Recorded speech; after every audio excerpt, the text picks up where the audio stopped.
Pelatih PSM Makassar, Bernardo Tavares, mengungkapkan kunci keberhasilan timnya tak terkalahkan di kandang. Menurutnya, hal itu tak lepas dari kehadiran support yang memenuhi stadion.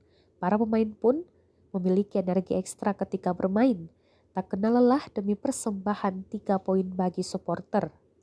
Hal itu disampaikan Tavares saat ditemui Tribun Timur di Stadion Kalegoa, Kabupaten Goa pada Rabu 12 Oktober 2022. 10 laga telah dilakoni PSM, 5 diantaranya berlangsung di kandang Stadion B.J. Habibie Parepare. Skuad Laskar Pinisi memang menjadikan stadion berkapasitas 20.000 penonton ini sebagai markas pada Liga 1 2022-2023. Buktinya 5 laga tidak ada tim yang berhasil merebut poin penuh di Stadion B.J. Habibie. Padahal tim yang bertamu adalah tim kuat berisi materi pemain mentereng.